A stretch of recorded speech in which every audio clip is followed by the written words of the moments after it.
Hello guys, welcome back to my channel. तो start करते हैं निफ्टी बैंक निफ्टी का डेली एनालिसिस।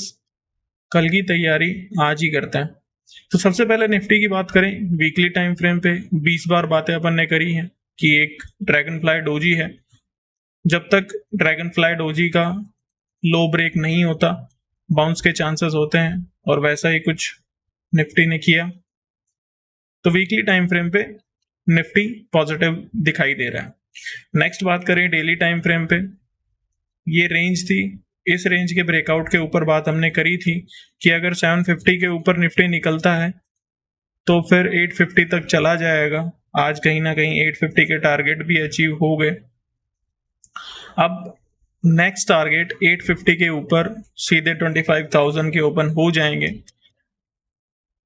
अगर आज के इवेंट जैक्सन होल के इवेंट में कुछ नेगेटिव होता है मार्केट्स के लिए। उस केस में देखें, निफ्टी अगर 700 के नीचे दोबारा सस्टेन करना स्टार्ट कर देता है तो फिर वहां पे थोड़ी प्रॉफिट बुकिंग भी चल जानी चाहिए। और जिस ट्रेंड लाइन के ब्रेकआउट पे हमने बाइंग की बात करी थी, इस ट्रेंड लाइन के ब्रेकआउट के बाद हमने बाइंग की बात करी थी। अगर इस ट्रेंड लाइन के नीचे दोबारा निफ्टी आ जाता है तो फिर वो नेगेटिव होगा और फिर दोबारा निफ्टी बॉटम की ट्रेंड लाइन को टेस्ट करने जा सकता है। वर्स्ट केस सिनेरियो में अगर जैक्सन होल के इवेंट में कुछ नेगेटिव हो जाता है तो अंटिल अगर इवेंट नॉन इवेंट हो जाता है, कुछ खास होता नहीं है, तो फिर सीधा सीधा 850 के ऊपर बाइंग आप कर सकते हो। 25,000 के टारगेट अब भी आप हो सकते हैं। नेक्स्ट बात करें आर्ली टाइम फ्रेम पे, तो आर्ली टाइम फ्रेम पे आज देखें तो पहली कैंडल थी निफ्टी की जिसने 850 का लेवल टेस्ट किया और एक अच्छी खासी नेगेटिव कैंडल बनी। उसके बाद एक्सपायरी होते हुए भी निफ्टी एक रेंज में ही रहा, ना तो 800 के नीचे सस्टेन कर पाया, ना ही 850 के ऊपर जा पाया।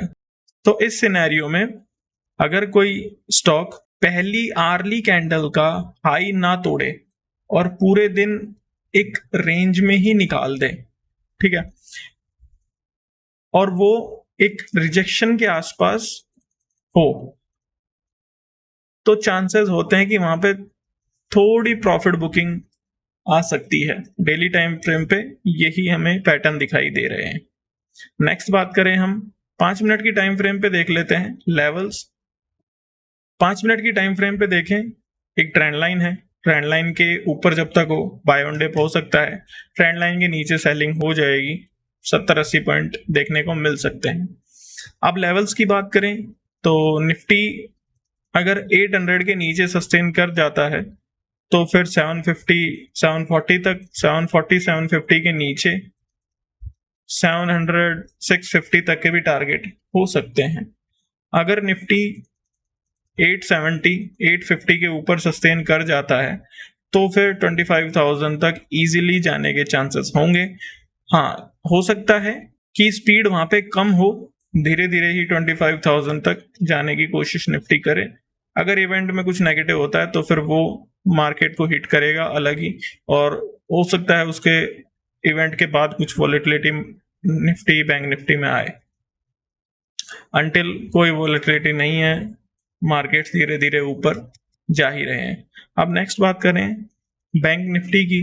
Bank Nifty weekly time frame पे बोला था कि एक सपोर्ट के आसपास हो और वहां से सपोर्ट लेना एक अच्छी बात होगी। तो ये सपोर्ट कहीं ना कहीं कंफर्म हो जाएंगे जब 51,000 का ब्रेकआउट होगा।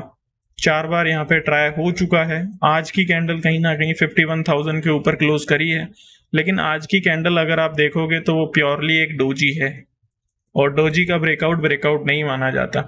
और टॉप से जो ट्रेंड लाइन चलती आ रही है जिससे 3 बार बैंक निफ्टी घूमा है, तो बैंक निफ्टी का ब्रेकआउट ट्रेंड लाइन के ऊपर, ट्रेंड लाइन के नीचे जब तक है एक सेल ऑन राइज हो सकता है।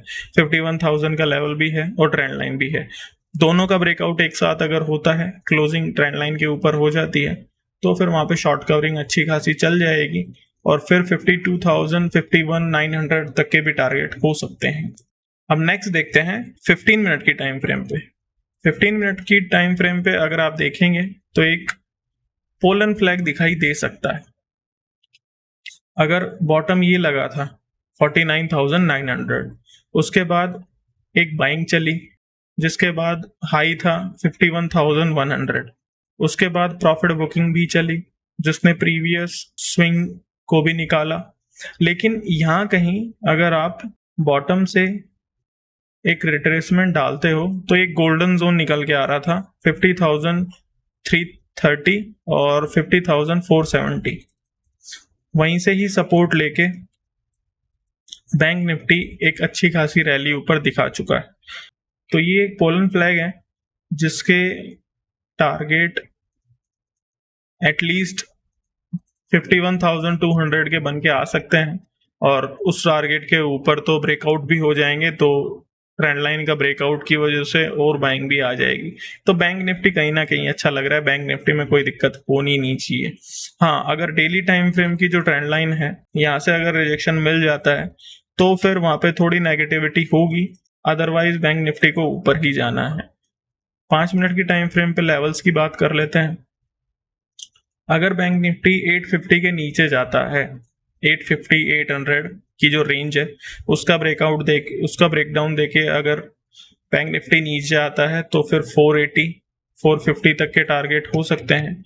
450 से लेके 330 तक ये एक रेंज है सपोर्ट की। इसके नीचे अगर जाते हो तो फिर 49,900 भी आपका आ जाएगा। ऊपर की बात करें 51,150 51,200 50 पॉइंट का रेंज है रिजेक्शन की। 200 के ऊपर अगर आप निकलते हो तो फिर 51,450 400 और उसके ऊपर 750 800 तक के भी टारगेट हो सकते हैं। अब हम देखते हैं यूएस मार्केट्स को। तो यूएस मार्केट्स को देखें तो अभी के लिए फ्लैट टू पॉजिटिव है, कुछ ज़्यादा वॉलेटाइल है नहीं यूएस मार्केट्स। कल के इवेंट के बाद स्टेबल ही है, कुछ ज़्यादा मूवमेंट ना तो बाइंग में आया है ना ही सेलिंग में आया है। तो जो कहीं ना कहीं एक्सपेक्टेशन आपकी रेट कट का था वो उन्होंने क्लियर कर दिया है कि हम सितंबर में रेट कट कर देंगे। लेकिन कहीं ना कहीं जो एक्सपेक्टेशन थी मार्केट की वो थी 100 या फिर 125 बेसिस पॉइंट का रेट कट देखने की एक्सपेक्टेशन थी मार्केट की, लेकिन वो कहीं ना कहीं खत्म होती हुई दिखाई दे रही है क्योंकि उन्होंने बोला है कि हम 25 बेसिस पॉइंट की रेट कट करेंगे। पहली रेट कट उतना ही होगा।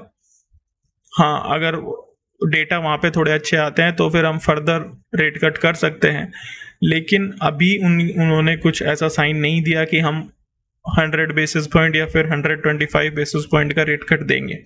तो कहीं ना कहीं मार्केट की एक्सपेक्टेशन थोड़ी तो हिलेंगी उसको सुन के। तो चार्ट को देखते हैं। सबसे पहले शुरुआत करते हैं नेस्डेक अभी भी 20,000 के लेवल के नीचे है।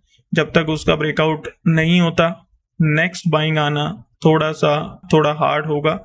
अगर वहां से प्रॉफिट बुकिंग आती है टच करके तो कहीं ना कहीं 19,500 तक नेस्डेक आ सकता है। 20,000 के ऊपर अगर निकला तो फिर तो सीधा 20,750 तक भी जाने के चांसेस होंगे। नेक्स्ट बात करें डाउ जोन्स का डेली टाइम फ्रेम पे वही ट्रेंड लाइन चालू है। इसके ऊपर कैंडल क्लोज कर नहीं पा रही, अगर कर जाती है तो फिर सीधा लाइफ टाइम हाई टेस्ट हो सकता है। अगर वो नहीं होता है तो आर्ली टाइम फ्रेम पे देख लेते हैं। आर्ली टाइम फ्रेम पे मोटा मोटी आप देखोगे तो एक रेंज बनी हुई है और रिजेक्शन के आसपास एक रेंज का बनना कहीं ना कहीं एक प्रॉफिट बुकिंग को हिट करवाने वाला होता है। तो फिर डाउ भी रिजेक्शन के आसपास है तो वहां भी थोड़ी प्रॉफिट बुकिंग हो सकती है। नेक्स्ट बात करें डेक्स की, तो डेक्स देखें, डेक्स में जो बड़ी सेलिंग आई थी वो सेलिंग को स्टार्ट करने वाली कैंडल थी ये। अब इस कैंडल के ऊपर का ब्रेकआउट अच्छा होगा, अदरवाइज यहाँ भी थोड़ा रिजेक्शन फेस हो सकता है। तो मोस्टली जो निफ्टी को इफेक्ट करने वाले इंडाइसेस हैं वो कहीं ना कहीं एक रिजेक्शन के आसपास दिखाई दे रहे हैं और निफ्टी भी कहीं ना कहीं जो टारगेट थे 850 के वो अचीव हो चुके हैं। और इंट्राडे में जो पहली कैंडल है वो काफी नेगेटिव आई थी और उसके ऊपर भी निफ्टी अभी तक निकला नहीं है, तो वहां भी प्रॉफिट बुकिंग होने के चांसेस होंगे। और नेस्डेक को देखें तो जो इतना स्ट्रेच हो चुका है इसी एक्सपेक्टेशन में कि 100 या फिर 125 बेसिस पॉइंट का रेट कट आ जाएगा, लेकिन वो आ नहीं पाया। लेकिन फेड ने क्लैरिफाई कर दिया कि हम इतना तो नहीं करेंगे, लेकिन 25 बेसिस पॉइंट से स्टार्ट हम ज़रूर करेंगे। और वो भी ठीक है, क्योंकि अगर बड़ा रेट कट देते हैं तो ऐसी ही सिचुएशन पहले भी हुई थी जहाँ पे 2008 में सबसे बड़ा रेट कट दिया था। सेकंड रेट कट था सबसे बड़ा 100 या फिर 150 का रेट कट था बेसिस पॉइंट का। तो वहाँ पे मार्केट क्रैश कर गए थे, क्योंकि मार्केट में कहीं ना कहीं सेंटिमेंट बिगड़ जाता है कि अगर आप एक बड़ी रेट कट दो, क्योंकि मार्केट फिर 70 बातें सोचने लग जाता है कि कुछ ना कुछ तो भाई दिक्कत है, इसीलिए ये बड़ी रेट कट दे रहे हैं, वरना जब अभी तक ही सब कुछ ठीक था तो अभी इतनी बड़ी रेट कट देने का मतलब क्या है। तो काफ़ी ज़्यादा सिचुएशंस हैं मार्केट्स में, उनको समझने के लिए हम कैलकुलेशन अपनी करते रहेंगे। और कभी कभी ऐसा भी होता है कि जैसे फेड मिनट्स आपके आए, फेड मिनट्स वाले दिन मूवमेंट नहीं आता, लेकिन उससे 1-2 दिन बाद मूवमेंट चल जाते हैं। तो अभी के लिए रैप अप करते हैं गाइस इस वीडियो को। जो हमने बातें करनी थी इवेंट्स को लेके, चार्ट्स को लेके, वो हम कर चुके हैं। लेवल्स को आप प्ले करिए, ट्रेड करते रहिए। Good bye, good luck. Last but not the least, जय श्री राम।